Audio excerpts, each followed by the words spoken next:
Je m'appelle Caitlin Anderson, j'ai 28 ans, et ma vie a changé en 24 heures chrono.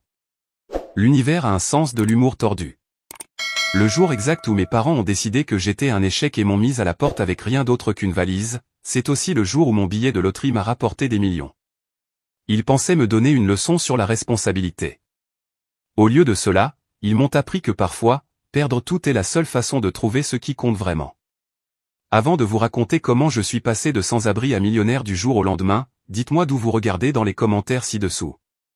Cliquez sur le bouton j'aime et abonnez-vous si vous avez déjà dû vous réinventer quand la vie vous a retiré le tapis sous les pieds. Croyez-moi, vous voudrez entendre ce qui s'est passé ensuite. En grandissant à Meadowbrook, j'ai toujours été la brebis galeuse de ma famille.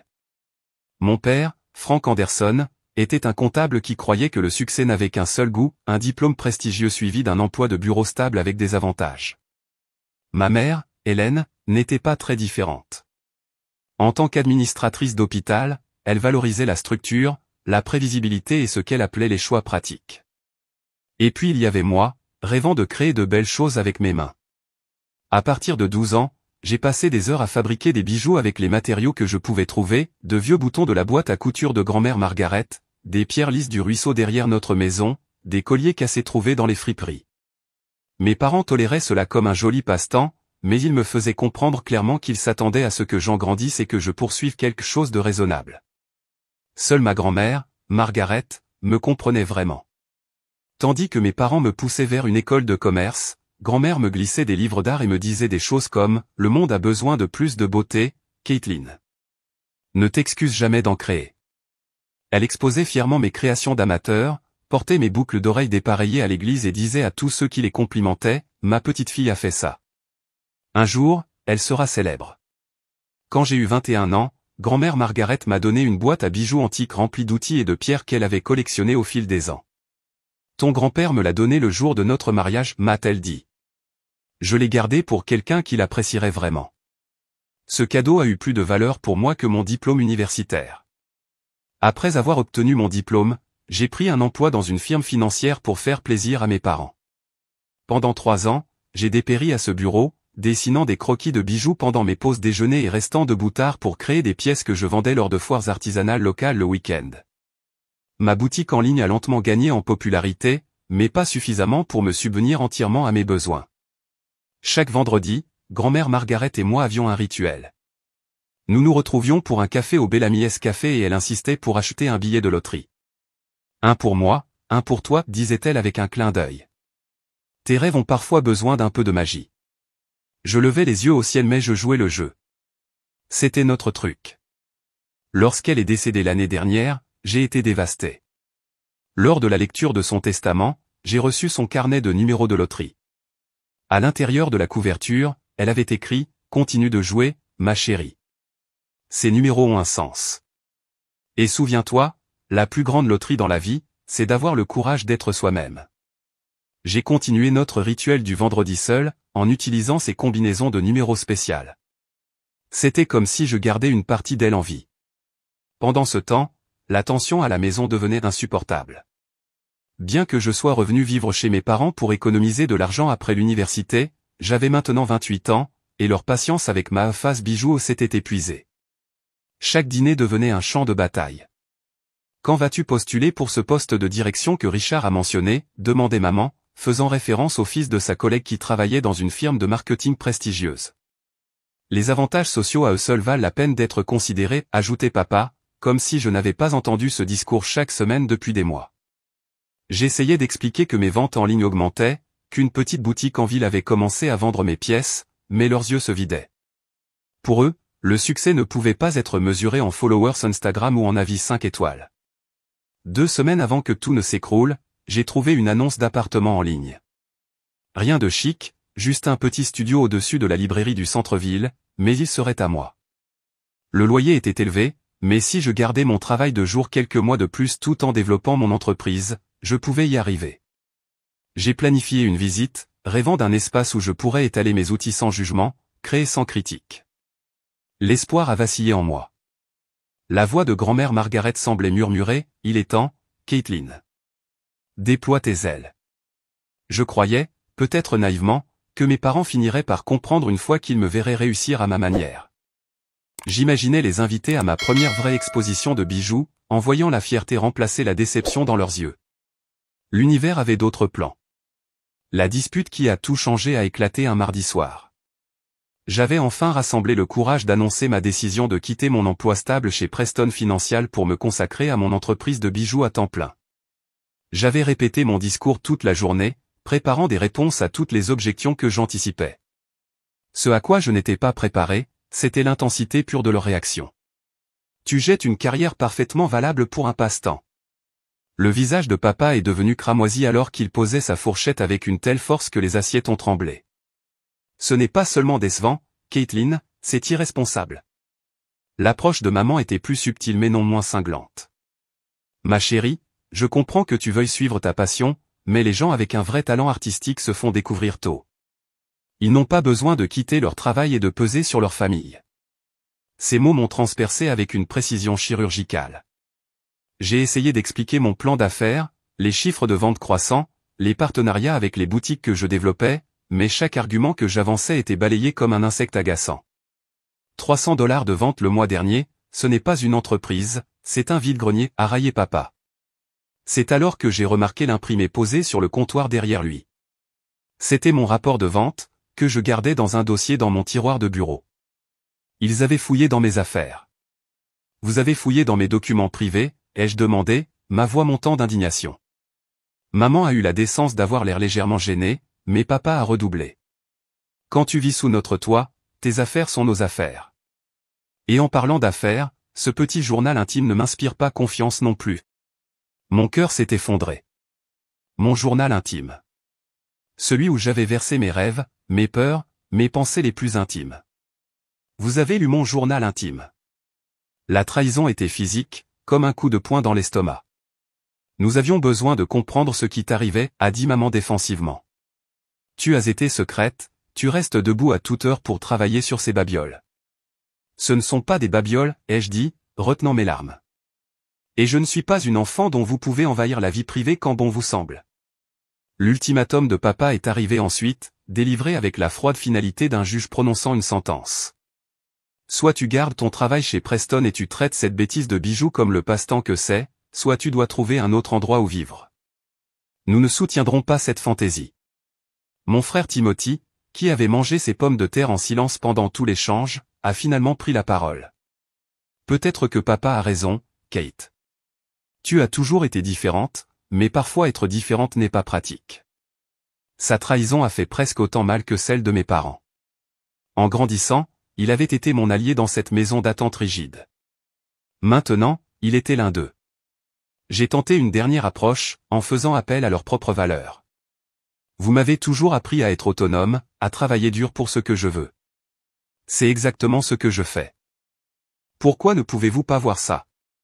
Être autonome signifie payer son propre loyer, pas vivre ici pendant que tu joues à l'artiste, a répondu papa platement. Le visage de maman s'est adouci un instant. Nous ne voulons que ce qu'il y a de mieux pour toi, Caitlin. Non, ai-je dit doucement.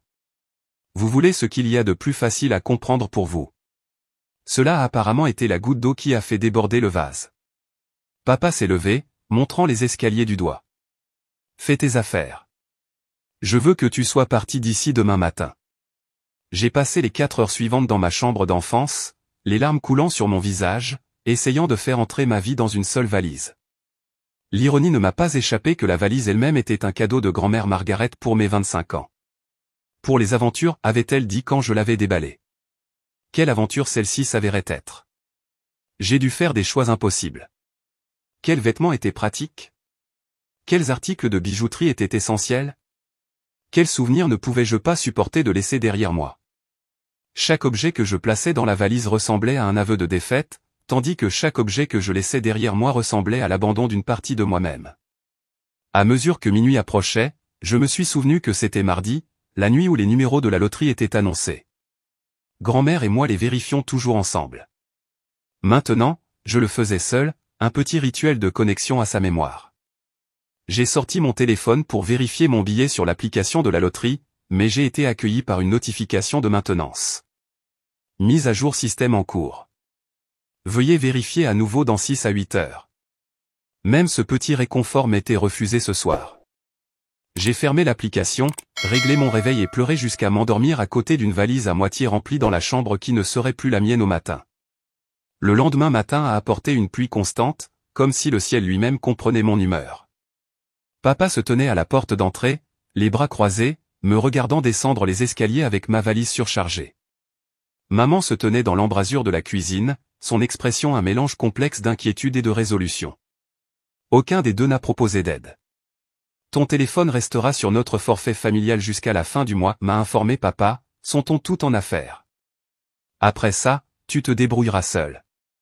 Le fils de Richard dit toujours qu'il pourrait obtenir cet entretien, a ajouté maman, faisant une dernière tentative pour me ramener à leur version d'une vie raisonnable. Je n'ai rien dit, j'ai juste hoché la tête et j'ai marché vers la porte. J'avais mon portefeuille avec exactement 342 $, mon permis de conduire et une carte de crédit presque au maximum. Ma voiture appartenait techniquement à mes parents, car ils avaient aidé avec l'acompte et conservé le titre de propriété. Je savais qu'il était inutile de demander si je pouvais la prendre. C'est pour ton bien, Caitlin, a dit papa alors qu'il me guidait physiquement vers le porche, sa main fermement sur mon épaule. Parfois, les gens ont besoin d'un coup de pouce pour grandir. La porte s'est refermée derrière moi avec un clic définitif du verrou. Juste comme ça, j'étais sans abri. La pluie a immédiatement commencé à tremper ma veste légère. J'ai sorti mon téléphone d'une main tremblante et j'ai appelé Amber, ma meilleure amie depuis le lycée. Kate, qu'est-ce qui ne va pas? Tu as l'air terrible, a dit sa voix, étouffée par ce qui ressemblait à des annonces d'aéroport. Mes parents m'ont mise à la porte. J'ai besoin d'un endroit où loger, ai-je dit, luttant pour garder ma voix stable. Oh mon Dieu, je suis tellement désolé. Je suis à l'aéroport en ce moment, je pars pour Phoenix pour cette conférence, tu te souviens?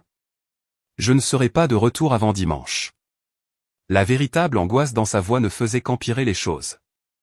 Utilise ma clé de secours. Elle est toujours sous la jardinière. Reste aussi longtemps que tu as besoin.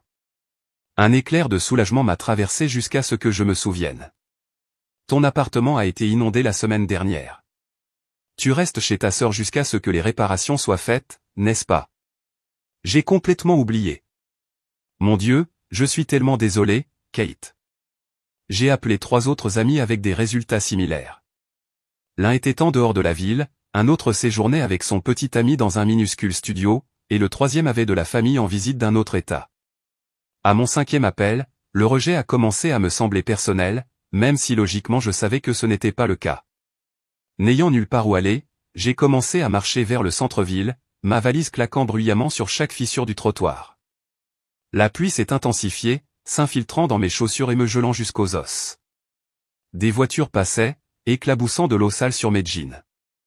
Je devais avoir l'air pathétique, une femme de 28 ans traînant une valise sous la pluie, le mascara coulant sur son visage. Après 40 minutes de marche, j'ai atteint le Pinewood Motel, un endroit devant lequel j'étais passé 1000 fois mais où je n'avais jamais imaginé séjourner. Son enseigne au néon bourdonnait et clignotait, mais la lumière vacancielle promettait un abri, du moins. Le hall sentait la cigarette et le désodorisant au pain. Derrière le comptoir se tenait une femme âgée aux yeux gentils et aux cheveux gris noués en chignon désordonné. Sa plaque d'identification disait Rebecca. Journée difficile, ma chérie, a-t-elle demandé, observant mes vêtements trempés et mon visage marqué par les larmes. On peut dire ça, ai-je réussi à articuler. Combien pour une chambre, juste pour ce soir? 69 $ plus taxes, a-t-elle répondu. Le départ est à 11 heures demain. J'ai compté 75 $, calculant mentalement le peu qu'il me restait. Rebecca m'a tendu une clé attachée à un numéro plastique 4. Le petit déjeuner continental commence à 6 heures, a-t-elle ajouté avec un doux sourire. Rien d'extraordinaire, mais le café est correct. La chambre était exactement ce à quoi on s'attendait d'un motel économique, couvre-lit à fleurs délavées, vieille télévision, salle de bain avec des carreaux fissurés. Mais elle était propre et sèche, et à ce moment-là, elle ressemblait au paradis. J'ai retiré mes vêtements mouillés et j'ai pris une douche chaude, laissant l'eau se mêler à mes larmes. Dans l'intimité de la salle de bain embuée, je me suis enfin permis de m'effondrer complètement, glissant le long du mur carrelé pour m'asseoir sous le jet, serrant mes genoux contre ma poitrine, sanglotant jusqu'à ce que ma gorge me fasse mal. À travers les murs fins, j'entendais Rebecca se disputer avec quelqu'un. Nous devons d'abord payer la facture d'électricité, Donald. La société de carte de crédit peut attendre une semaine de plus. Ils vont couper le courant, Becky. Alors nous n'aurons plus aucun client. Leurs difficultés financières m'ont étrangement réconforté. Au moins, je n'étais pas la seule à naviguer à vue. Plus tard, enveloppé dans une serviette de motel Reich, je me suis assise sur le lit et j'ai évalué ma situation. Mon compte d'épargne contenait exactement 2318 $, le résultat d'innombrables foires artisanales du week-end et de ventes en ligne. Mes fournitures de bijouterie, du moins celles que j'avais réussi à apporter, valaient peut-être 1 millier de plus si je les vendais, ce qui ruinerait tout l'intérêt de démarrer mon entreprise. J'ai ouvert mon ordinateur portable et vérifié mes emails, espérant un miracle. Il y avait un message du gestionnaire de l'appartement. Au plaisir de vous faire visiter le studio demain à 15 h. Un endroit que je ne pouvais plus me permettre de louer. Sur une page blanche de mon carnet, j'ai fait une liste. Trouver un logement temporaire. Trouver un travail payé en espèces immédiatement. Accumuler des économies. Redémarrer l'entreprise de bijouterie lorsque la situation sera stable. Chaque point ressemblait à un aveu de défaite, surtout le dernier, mon rêve reporté indéfiniment. Épuisé et émotionnellement vidé, je me suis glissé sous les couvertures du lit du motel. Ma dernière pensée avant de m'endormir était que grand-mère Margaret serait tellement déçue de me voir abandonné. Je n'abandonne pas, lui ai-je murmuré à sa mémoire. Je ne fais que me regrouper. Dehors, la pluie continuait de tomber, lavant la vie que j'avais connue et faisant de la place pour ce qui allait suivre. Le bip strident de l'alarme de mon téléphone m'a brutalement réveillé à 7h30. Pendant un instant désorientant, j'ai oublié où j'étais. Le plafond inconnu, le bruit des voitures sur l'autoroute voisine, les draps rêches, tout me semblait faux. Puis la réalité s'est écrasée comme une vague, j'étais dans une chambre de motel parce que mes parents m'avaient jeté dehors. J'ai tendu la main vers mon téléphone pour arrêter l'alarme et j'ai remarqué plusieurs notifications. Probablement Amber qui prenait des nouvelles, ai-je pensé. Ou peut-être, juste peut-être, que mes parents s'étaient calmés et voulaient parler. Une petite partie enfantine de moi espérait toujours qu'ils avaient réalisé qu'ils avaient réagi de manière excessive. Mais la notification qui a attiré mon attention n'était d'aucun d'eux. C'était de l'application de loterie que j'avais essayé de vérifier hier soir. Mon cœur a fait un bond en lisant les mots « Félicitations, vous avez gagné ». Oui, bien sûr, ai-je marmonné, supposant que c'était une de ces notifications conçues pour vous faire ouvrir l'application, probablement un gain de 2 $ ou quelque chose comme ça. Mais lorsque j'ai cliqué dessus, l'écran qui s'est affiché m'a fait me redresser d'un bond. Numéro gagnant, 08, 17, 23, 42, 54. Powerball, 9, c'étaient les numéros de grand-mère Margaret. Ceux de son carnet spécial. Ceux que je jouais chaque semaine sans faute. Mes mains tremblaient alors que j'ouvrais mon sac à main et que je sortais le billet physique pour comparer. Il correspondait. Chaque numéro correspondait. Mon cerveau refusait de traiter ce que mes yeux voyaient. Ce devait être une erreur. J'ai fermé l'application et l'ai rouverte. Même résultat. J'ai cherché les numéros gagnants du Powerball sur Google et j'ai trouvé le site officiel de la loterie. Même numéro. Le montant du gain m'a fait m'étouffer, 94 millions de dollars de jackpot. L'option de paiement forfaitaire, après impôt, serait d'environ 37 millions de dollars. Ça ne peut pas être vrai, ai-je murmuré à la pièce vide. Des choses comme ça n'arrivent pas à des gens comme moi. D'une main tremblante, j'ai appelé le numéro indiqué sur le site web de la loterie. Après plusieurs sonneries, une femme à la voix professionnelle a répondu. Commission de la loterie d'État, comment puis-je vous aider? Je crois que j'ai gagné, ai-je bégayé. Mais je dois m'assurer que ce n'est pas une erreur. La femme a demandé les numéros, puis le code-barre de mon billet. Il y a eu une pause qui a semblé une éternité. Madame Anderson, sa voix a changé, devenant plus formelle.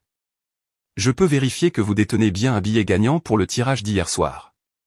Félicitations. Je ne pouvais pas respirer. La chambre a commencé à tourner, et j'ai dû mettre ma tête entre mes genoux. Ça va, madame, a demandé la femme de la loterie. Oui. Non.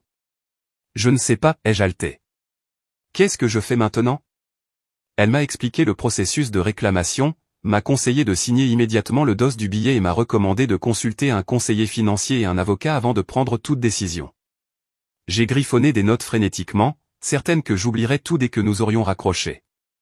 Lorsque l'appel a pris fin, je suis resté figé sur le bord du lit. 37 millions de dollars. Hier, je me tracassais pour une chambre de motel à 69 dollars. Aujourd'hui, je pouvais acheter tout le motel et tous les bâtiments du quartier. Un rire hystérique a jailli de ma poitrine, puis un autre. Bientôt, je ricanai si fort que j'entendis frapper à ma porte. « Tout va bien, ma chérie ?» C'était Rebecca, la propriétaire du motel.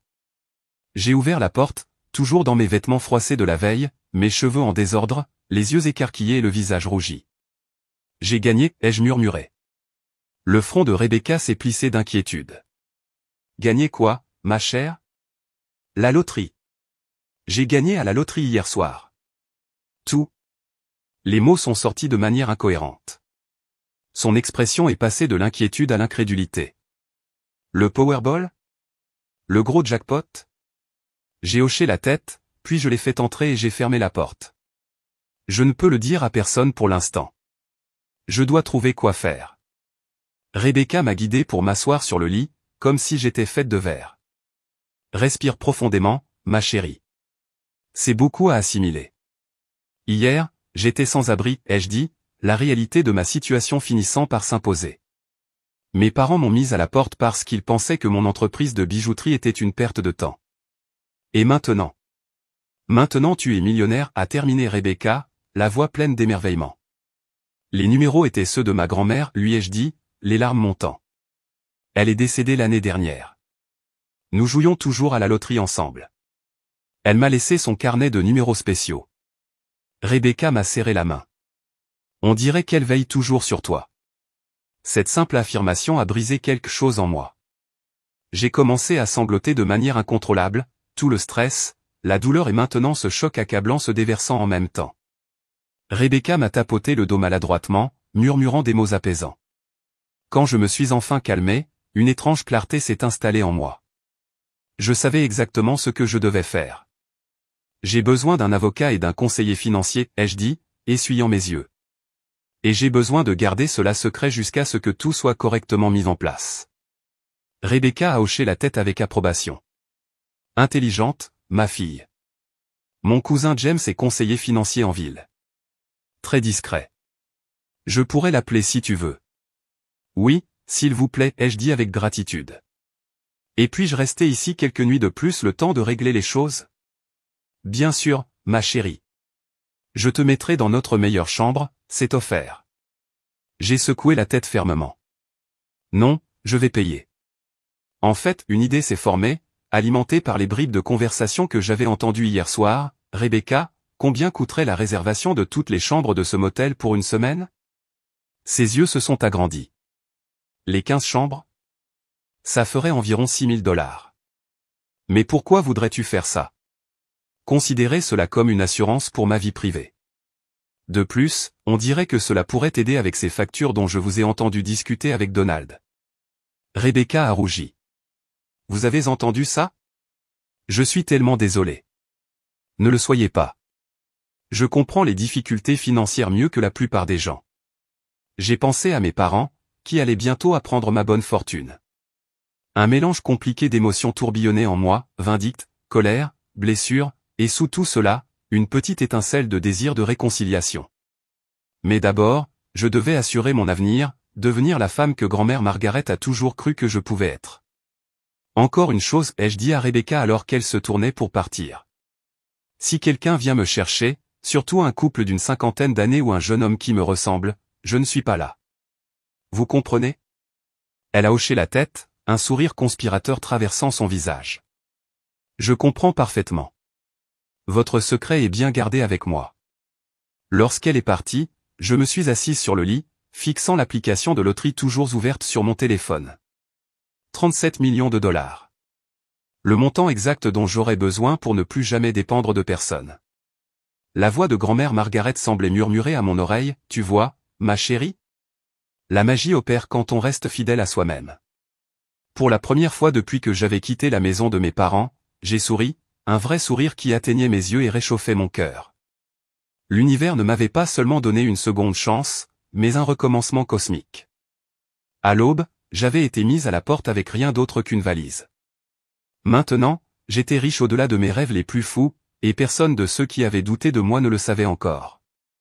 2 jours plus tard, j'étais assise dans le bureau impeccable de James Spencer, conseiller financier, commodément, cousin de Rebecca. Fidèle à sa parole, il était professionnel et discret, ne sillant pas lorsque je suis arrivé dans les mêmes vêtements que ceux que je portais depuis mardi. La première étape est de sécuriser vos gains, a expliqué James, faisant glisser un dossier sur son bureau en acajou. J'ai préparé les documents pour un trust anonyme. Cela vous permettra de réclamer le gain sans que votre nom ne soit rendu public. Est-ce légal, ai-je demandé, parcourant les documents. Absolument. Plusieurs États permettent aux gagnants de loterie de rester anonymes par le biais de trust. C'est la meilleure stratégie, surtout pour quelqu'un dans votre situation unique. Ma situation unique. Quelle manière diplomatique de dire sans abri devenu millionnaire du jour au lendemain. Ensemble, nous avons élaboré un plan financier comprenant des objectifs immédiats, à court terme et à long terme. Je prendrai l'option du paiement forfaitaire, investirai 60% dans un portefeuille diversifié, mettrai de l'argent de côté pour les impôts et conserverai un montant raisonnable de liquidité pour les besoins immédiats. À quel point raisonnable est raisonnable, ai-je demandé. James a souri. Pour quelqu'un avec 37 millions de dollars, quelques centaines de milliers sont parfaitement raisonnables pour s'établir. Les mots « quelques centaines de milliers » m'ont donné le vertige. 2 jours auparavant, je comptais les pièces pour un café de distributeur automatique. Après avoir signé ce qui semblait être un millier de documents, j'ai eu une demande spéciale. Il y a un motel, le Pinewood, où je séjournais. Les propriétaires, Rebecca et Donald, ont des difficultés financières. J'aimerais régler anonymement leur hypothèque. James n'a pas semblé surpris. Un premier acte de générosité digne. Je m'en occuperai via le trust afin que cela ne puisse pas être remonté jusqu'à vous. Cet après-midi-là, avec l'aide de James, j'ai trouvé un appartement modeste mais magnifique dans un immeuble haut de gamme du centre-ville. Les yeux de l'agent immobilier se sont écarquillés lorsque j'ai proposé de payer le loyer de l'année entière à l'avance, en espèces. Le soir, j'avais les clés de ma nouvelle maison. Mes premiers achats ont été pratiques, de nouveaux vêtements, des articles de toilette, des meubles de base et un ordinateur portable de haute qualité. J'ai évité l'extravagance, toujours incapable de réaliser pleinement que je pouvais m'offrir tout ce que je voulais. La seule exception a été un ensemble d'outils de bijouterie haut de gamme et des matériaux de première qualité, livrés discrètement à ma nouvelle adresse. Une semaine après avoir gagné, je n'avais encore parlé de ma bonne fortune à personne, sauf à Rebecca, Donald et mon équipe financière. J'avais encore besoin de temps pour assimiler tout cela, pour décider comment gérer ma famille et pour m'assurer que ma nouvelle richesse était correctement sécurisée. Puis est arrivée la rencontre inévitable que je redoutais et anticipais secrètement. J'étais au Carlton Coffee, commandant mon latte habituel, lorsqu'une voix familière a appelé mon nom. Caitlin ? C'est toi. Je me suis retourné et j'ai vu mon frère Timothy debout, tasse de café à la main, l'air surpris et légèrement mal à l'aise. Timothy, ai-je reconnu froidement. J'ai essayé de te joindre, a-t-il dit, se déplaçant maladroitement. Tu as changé de numéro. J'ai pris un nouveau forfait téléphonique, ai-je répondu, ce qui était vrai. Qu'est-ce que tu veux? Maman et papa sont inquiets. Ils s'attendaient à ce que tu reviennes après t'être calmé pendant un jour ou deux. Je n'ai pas pu m'empêcher de rire. Ils m'ont mis à la porte sans endroit où aller, sous la pluie. Qu'est-ce qui leur a fait croire que je reviendrais en rampant? Timothy a eu la décence d'avoir l'air honteux. Ils ont peut-être réagi de manière excessive. Nous l'avons tous fait. Nous. Je ne me souviens pas que tu aies pris ma défense. Écoute, pouvons-nous nous asseoir et parler? Tu as l'air différente. Ses yeux ont parcouru ma nouvelle blouse de créateur et la montre chère à mon poignet, des cadeaux que je m'étais faits et que je justifiais comme des nécessités professionnelles. Je suis différente, ai-je dit simplement. Nous nous sommes assis à une table de coin, Timothy brûlant visiblement de questions sur mon apparente prospérité. Je n'ai offert aucune explication, le laissant se tortiller. Alors, où loges-tu? A-t-il finalement demandé. J'ai un endroit, ai-je dit vaguement. Et un plan. Les bijoux, entre autres choses. Timothy s'est penché en avant. Écoute, Kate, maman est un désastre. Papa fait semblant de ne pas s'inquiéter, mais il l'est. Peut-être que si tu les appelais, que tu t'excusais pour l'éclatement. M'excuser? J'ai posé ma tasse avec un cliquetis sec. Ce n'est pas à moi de m'excuser, Timothy. Ils essayaient de t'aider à prendre de bonnes décisions. Non, ils essayaient de me forcer à vivre la vie qu'ils voulaient pour moi. Il y a une différence. Timothy a soupiré. Je veux juste que notre famille soit à nouveau réunie. Pendant un instant, j'ai ressenti une pointe de sympathie. Timothy avait toujours été le conciliateur, désespéré d'harmonie à tout prix. Mais je n'étais plus prête à payer ce prix. Notre famille n'est pas réunie à cause des choix qu'ils ont faits, pas moi. Je me débrouille très bien seul. Mieux que bien, en fait. Clairement, a-t-il dit, désignant mes vêtements coûteux.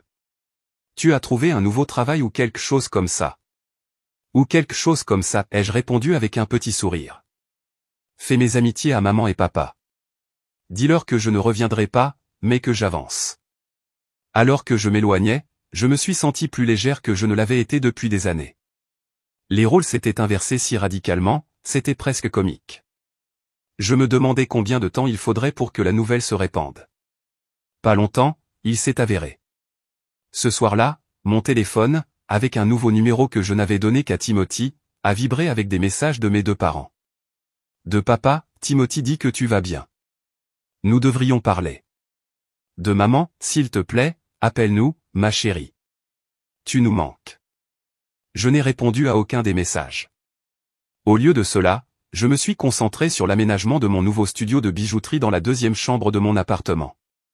Avec le bon équipement et les bons matériaux, je pouvais enfin créer les pièces que j'avais toujours imaginées. 2 semaines après avoir gagné, j'ai lancé mon entreprise de bijouterie renommée, Margaret's Legacy, en hommage à ma grand-mère. J'ai engagé un photographe et un web designer professionnel pour créer une présence en ligne époustouflante. En quelques jours, les commandes ont commencé à arriver, y compris une d'une célébrité mineure qui avait d'une manière ou d'une autre découvert mon travail sur Instagram.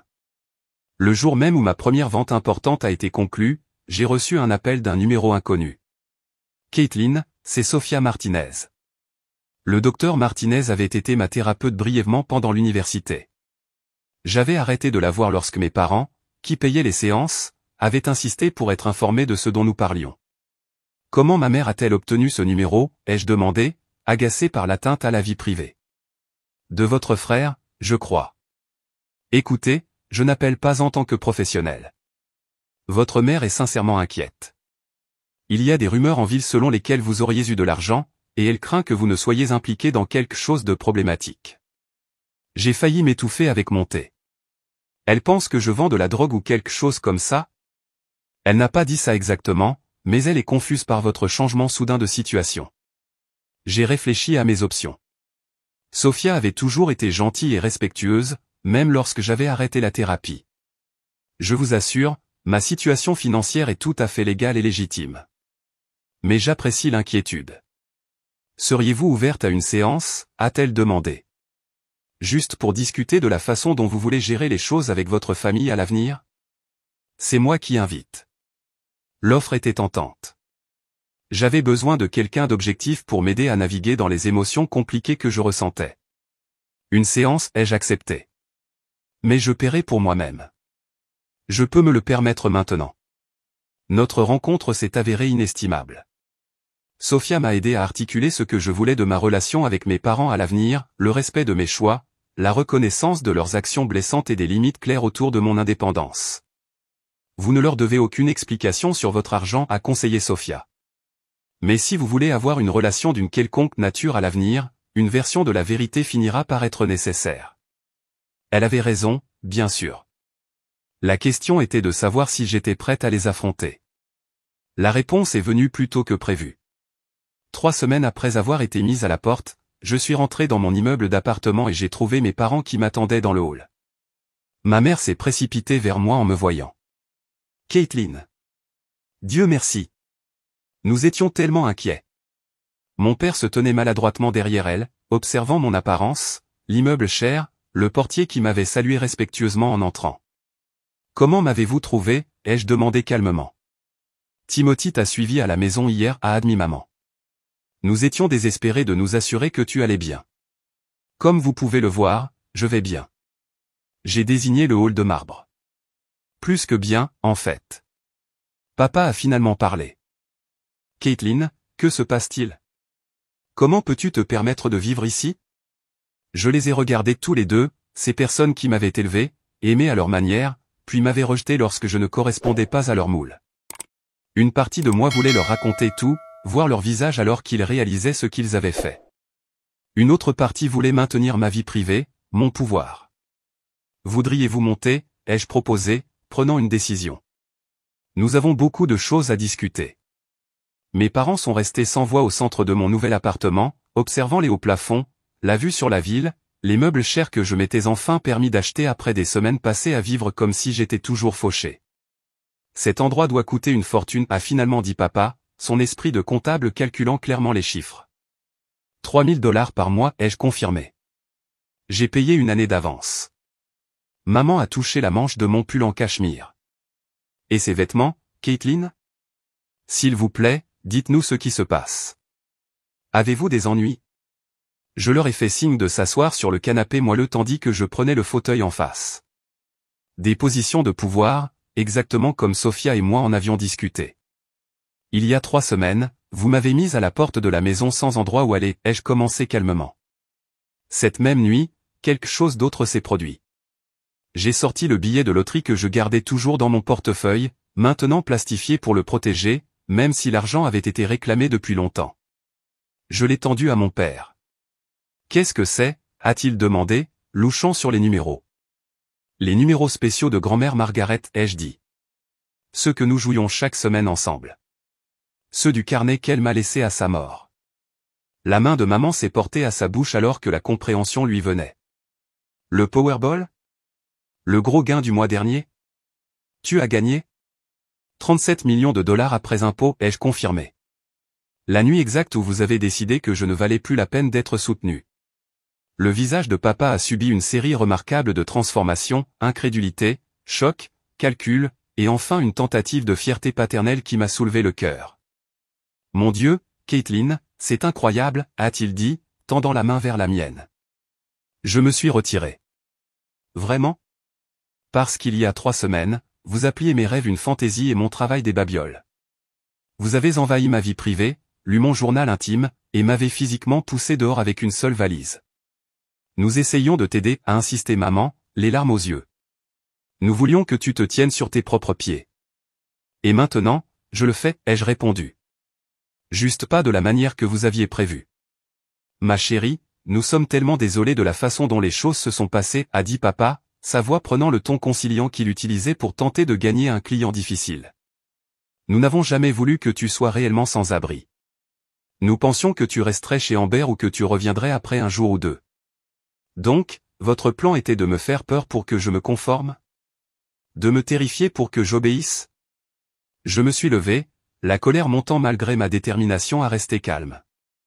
Avez-vous la moindre idée de ce que cette nuit a été pour moi? Rester sous la pluie, appeler des amis qui ne pouvaient pas aider, finir dans un motel parce que je n'avais nulle part où aller.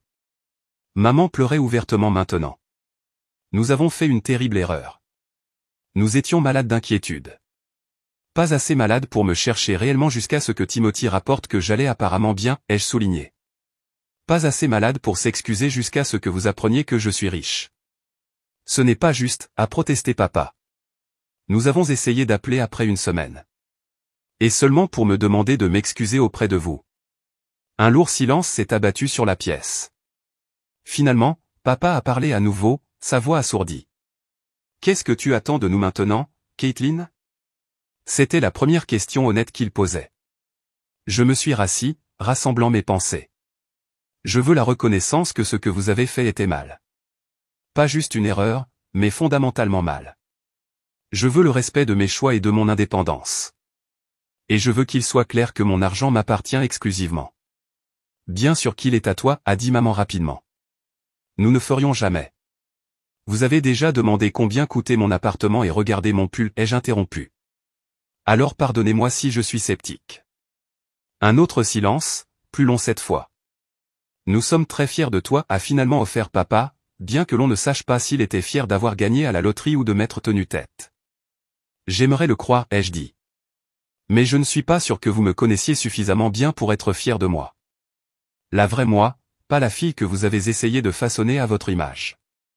Je me suis levé à nouveau, signalant la fin de notre conversation. Je vais organiser un dîner de famille samedi prochain. Timothy est également invité. Nous pourrons parler davantage à ce moment-là, si vous êtes prêt à repartir de zéro avec moi, tel que je suis maintenant. Ils sont partis dans un état de stupeur, ayant visiblement du mal à assimiler tout cela. Lorsque la porte s'est refermée derrière eux, j'ai exhalé une respiration que j'avais l'impression de retenir depuis des années. Au cours du mois suivant, les choses ont changé progressivement. Le dîner de famille a été gênant mais civil. Timothy était le plus sincèrement heureux pour moi, bien que même lui n'ait pu s'empêcher de poser des questions sur les opportunités d'investissement. Maman a apporté mes albums photos d'enfance en guise d'offrande de paix. Papa a essayé à sa manière guindée d'exprimer de l'intérêt pour mon entreprise de bijouterie, bien que ces questions tournaient toujours autour des marges bénéficiaires et des implications fiscales. Avec ma nouvelle liberté financière, j'ai créé la fondation Margaret Wilson, nommée en l'honneur de ma grand-mère. Sa mission était d'accorder des bourses aux jeunes artistes et entrepreneurs qui manquaient de soutien familial. Rebecca et Donald du Pinewood Motel ont été choqués de recevoir une lettre les informant que leur hypothèque avait été entièrement payée par un donateur anonyme, bien que Rebecca m'ait fait un clin d'œil complice lorsque je suis passé pour leur annoncer officiellement ma bonne nouvelle. Mon entreprise de bijouterie a prospéré une fois que j'ai pu me permettre un marketing et des matériaux appropriés. J'ai loué une petite boutique en centre-ville et j'ai embauché 2 assistantes, 2 jeunes artistes qui luttaient pour joindre les 2 bouts tout en poursuivant leur passion. 4 mois après avoir gagné, j'ai rencontré Michael lors d'une vente aux enchères caritatives que j'organisais pour la fondation. Il a enchéri sur l'une de mes pièces sans savoir que j'étais l'artiste, et nous avons entamé une conversation sur le design. 3 rendez-vous plus tard, je lui ai enfin parlé de ma victoire à la loterie. Prête à ce que sa réaction change, cela explique les choix de restaurants chics, a-t-il dit avec un rire. Mais je préfère toujours ce camion à tacos où tu m'as emmené lors de notre premier rendez-vous. Son indifférence était rafraîchissante après des mois passés à ce que les gens me traitent différemment une fois qu'ils connaissaient mon argent. Le vrai test est venu à Thanksgiving, la première fête depuis la rupture. J'ai organisé la réception dans mon appartement, maintenant entièrement meublé et qui ressemblait à une maison. Maman a apporté sa célèbre tarte aux pommes. Papa a réussi à passer tout le repas sans mentionner les investissements ou les tranches d'imposition. Timothy a amené sa nouvelle petite amie, une peintre qu'il avait rencontrée grâce à ma fondation, ironiquement. Pendant que nous mangions, j'ai surpris maman me regardant avec une expression que je n'avais jamais vue auparavant. Pas de la fierté, exactement, mais quelque chose comme du respect. Papa a effectivement posé des questions sur ma dernière collection de bijoux sans immédiatement remettre en question sa rentabilité. De petits pas, mais significatifs. Après le dîner, maman m'a aidé à faire la vaisselle, un moment mère-fille étrangement normal au milieu de nos circonstances extraordinaires. Ta grand-mère serait si fière de toi, a-t-elle dit doucement, me tendant une assiette à sécher. Pas à cause de l'argent, mais à cause de ce que tu en fais. Parce que tu es resté fidèle à toi-même. Je sais, ai-je répondu, surprise de sentir des larmes monter aux yeux.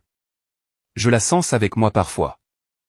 Maman a hésité, puis a ajouté, je suis désolé que nous n'ayons pas pu le voir avant. Ce que tu essayais de construire. Qui tu es vraiment.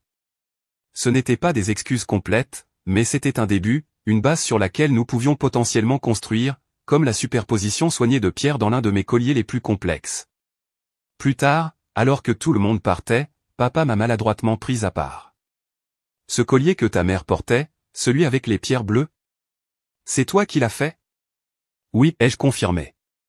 Il s'appelle Mémoire Océane. Les pierres sont du lapis lazuli. Il a hoché la tête pensivement. C'est magnifique. Vraiment magnifique, Caitlin. Je n'avais jamais vraiment regardé avant. Dans cette petite admission résidaient des décennies d'inattention, d'occasions manquées de se connecter, mais aussi, peut-être, une ouverture pour quelque chose de nouveau. Merci, papa, ai-je dit. Peut-être que la prochaine fois je te montrerai mon studio. J'aimerais bien, a-t-il répondu, et pour une fois, je l'ai cru. En fermant la porte derrière ma famille, j'ai ressenti un sentiment de paix que je n'attendais pas. L'argent n'avait pas tout arrangé, n'avait pas miraculeusement guéri les vieilles blessures ni créé des relations parfaites. Mais il m'avait donné la liberté de fixer des limites, de m'engager à ma manière et de construire la vie que j'avais toujours voulu. Les numéros de grand-mère Margaret ne m'avaient pas seulement rendu riche, ils m'avaient donné la chance de devenir pleinement moi-même. 1 an après la nuit qui a tout changé, j'étais dans ma galerie de bijoux pour l'exposition d'inauguration de Margaret S. Legacy, ma première collection complète. L'espace bourdonnait de critiques d'art, de médias locaux, de clients et d'amis. Mes parents se tenaient maladroitement près de la table de rafraîchissement, discutant avec Michael, qui les a gérés avec une grâce surprenante. En regardant autour de moi ce que j'avais construit, j'ai ressenti un profond sentiment de satisfaction. Mon travail se vendait maintenant dans des galeries à travers le pays. La fondation avait aidé 27 jeunes artistes à lancer leur carrière. Le Pinewood Motel avait été rénové et renommé en résidence d'artistes, avec Rebecca et Donald qui le géraient toujours, mais maintenant en tant qu'associés plutôt que propriétaires en difficulté. L'argent avait changé ma vie, certes, mais pas de la manière dont les gens pourraient s'attendre. La vraie valeur n'était pas dans l'appartement cher ou les vêtements de marque, bien que j'appréciais ces choses. Le vrai cadeau était la liberté. La liberté des soucis financiers, oui, mais surtout, la liberté des attentes et des définitions du succès des autres. Je n'avais plus à convaincre personne que mes rêves étaient valides. Je n'avais pas besoin de l'approbation ou de la compréhension de mes parents, bien que notre relation se soit considérablement améliorée une fois que ses besoins ont été retirés de l'équation. Papa me donnait encore occasionnellement des conseils financiers non sollicités, mais il se rattrapait plus souvent qu'autrement. Maman avait commencé des cours de poterie, découvrant son propre côté créatif plus tard dans la vie. Timothy était devenu un allié inattendu, utilisant son bagage commercial pour aider avec la fondation. Sa petite amie, Lisa la peintre, l'avait introduit dans un monde au-delà des feuilles de calcul et des échelles d'entreprise. Parfois, je le surprenais me regardant avec quelque chose comme de l'envie, non pas pour mon argent, mais pour la certitude que j'avais de mon chemin. Alors que je circulais dans la galerie, acceptant les félicitations et discutant de mon travail, j'ai aperçu Amber à l'autre bout de la pièce, discutant vivement avec une jeune femme portant l'un de mes colliers signature. La proverbiale réussite du jour au lendemain, m'a taquiné Amber lorsque je les ai rejoints. Il t'a fallu 10 ans à travailler d'arrache-pied, plus une victoire miraculeuse à la loterie. L'argent a aidé, ai-je admis. Mais cela n'aurait pas eu d'importance si je n'avais pas déjà su exactement ce que je voulais créer. En parlant de création, a dit Amber, as-tu vu l'article dans Modern Artisan? Il t'appelle la pionnière du nouveau mouvement du luxe artisanal. J'ai ri. Un titre assez chic pour une fille qui a commencé à faire des bijoux avec des boutons et des colliers cassés. Ce n'était que tes matériaux, a dit une voix familière derrière moi. Ta vision a toujours été quelque chose de plus. Je me suis retourné et j'ai trouvé mon père debout, ayant l'air un peu déplacé dans son costume parmi la foule artistique, mais faisant néanmoins un effort. Merci, papa, ai-je dit, sincèrement touché. Ta grand-mère serait fière, a-t-il ajouté, la phrase ne ressemblant plus à une platitude vide, mais à une vérité que nous reconnaissions tous les deux. Plus tard, après que les derniers invités soient partis et que je sois seul dans la galerie avec Michael, j'ai erré parmi mes créations, touchant doucement chaque pièce, me souvenant du cheminement du concept à la réalisation. Une petite pièce pour tes pensées, a dit Michael, m'entourant de ses bras par derrière. Je pensais juste à ce qui se serait passé si je n'avais jamais gagné à la loterie, ai-je répondu. Si je n'avais jamais acheté ce billet, ou si j'avais choisi d'autres numéros. Tu ferais toujours de belles choses, a-t-il dit avec confiance. Cela aurait peut-être pris plus de temps, mais tu serais arrivé ici à la fin. C'est qui tu es. Sa foi en moi, simple et non compliquée par l'histoire ou les attentes, était peut-être le plus grand cadeau de ce nouveau chapitre de ma vie. La vérité était que la loterie n'avait pas créé mon succès. Elle l'avait simplement accéléré. Le talent, la vision, la détermination avaient toujours été là, attendant les bonnes conditions pour s'épanouir. Grand-mère Margaret l'avait vu depuis le début. Parfois, je me demandais si elle avait en quelque sorte su ce qui allait arriver, si ces numéros dans son carnet spécial n'étaient pas juste des chiffres aléatoires, mais un dernier cadeau, une façon de dire « je crois en toi quand personne d'autre ne le fait ». L'ironie ne m'a pas échappé que le rejet de mes parents avait coïncidé parfaitement avec ma manne financière, que le moment où ils avaient décidé que je ne valais pas la peine d'être soutenu était exactement celui où l'univers avait décidé que je valais des millions. La symétrie était presque poétique. Mais la vraie poésie était dans ce qui est venu après, dans la fondation qui a aidé d'autres personnes comme moi, dans les relations reconstruites sur une base plus saine, dans l'entreprise créée entièrement à ma manière, dans l'art qui coulait de mes mains maintenant que le stress financier ne limitait plus ma créativité. Le jour où mes parents m'ont mise à la porte avec rien d'autre qu'une valise a été le jour où j'ai tout perdu et tout gagné en même temps.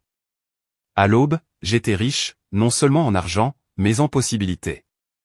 Si vous regardez ceci et que vous vous sentez coincé dans la version de la vie de quelqu'un d'autre, rappelez-vous que parfois, perdre tout est le chemin pour trouver ce qui compte vraiment. Votre billet de loterie gagnant ne sont peut-être pas des millions réels, mais cela pourrait être le courage de enfin suivre votre propre chemin. Que feriez-vous si vous aviez soudain la liberté d'être complètement vous-même? Laissez un commentaire ci-dessous et faites-le moi savoir. Et si cette histoire a trouvé un écho en vous, s'il vous plaît, aimez, abonnez-vous et partagez-la avec quelqu'un qui pourrait avoir besoin de l'entendre. Merci d'être resté avec moi jusqu'à la fin de ce voyage.